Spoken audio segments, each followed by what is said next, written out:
Okay, now we're going to do the balance sheet for part B. Note that the first line is actually Ella Shoe Store, which is the business name, followed by the report name, which is balance sheet, and the accounting year end as at 31st March 2012.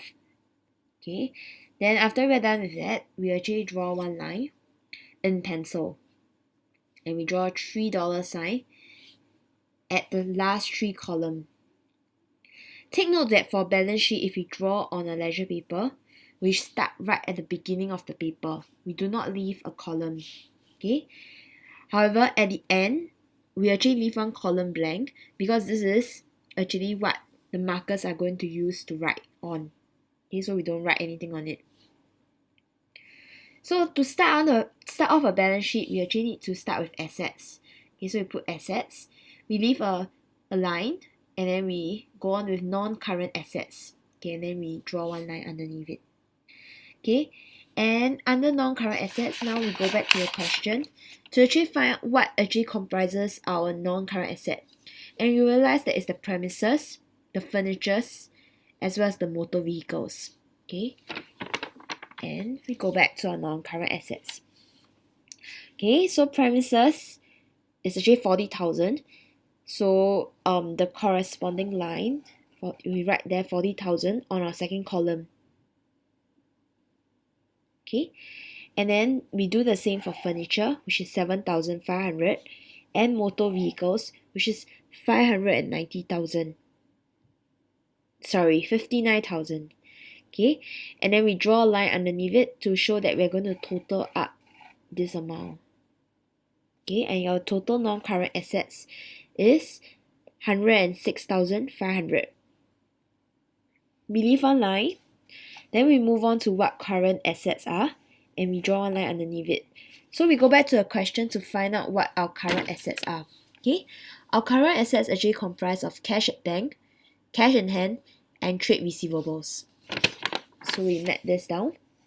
Cash at bank, 1,320. Cash in hand, 700, and trade receivables, 10,390. Okay, and we're going to total all these. We draw a line underneath it. Okay, and your total current assets would be actually 12,410. Okay, so once we actually find out all these, we leave a line underneath it, and then we find out what your total assets are. Okay, your total assets is actually your total non-current assets plus your total current assets, which will give you 118,910. Okay, once we come up with this figure, it's actually a grand total for your current total assets. Okay, so in order to do that, we actually indicate by drawing a double line here. Okay, and we are done with our assets portion. Now we move on to the next part of the accounting equation, which is actually your owner's equity and liability. So in order to do that, okay, we first tackle the part about owner's equity, and we draw a line underneath it. And if you look back at your question, the only item in your owner's equity is actually your capital, okay, which is what we found earlier, okay, 57,810. Okay, and your total owner's equity would be 57,810. Okay, note that why this company only has one item under owner's equity, which is capital. There's no profit or loss, there's no drawings, etc. Okay, because this is actually the first year of their business. That's why there's no profit or loss to be added into the owner's equity. Next, we look at non-current liabilities. And if you look in your question paper, there are two non-current liabilities. They are your mortgage as well as your bank loan. Okay? And these two items will actually have to be renamed into long-term borrowing, and you have to show the working. 20,000 plus your 34,000, which will give you 54,000. Okay, and your total non-current liability will then be 54,000.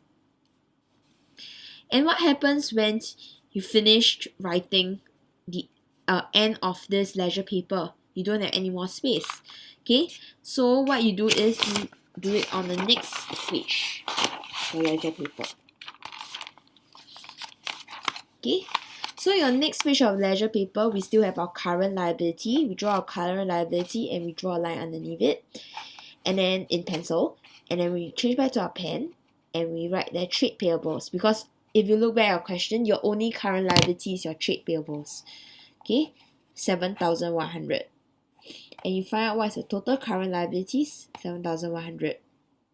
We leave one line and then we find out what is your total owner's equity and liability. How do you find that? You add your total owner's equity plus your non-current liability and current liability will give you 118,910. Okay, so you draw a double line to show that this is the grand total.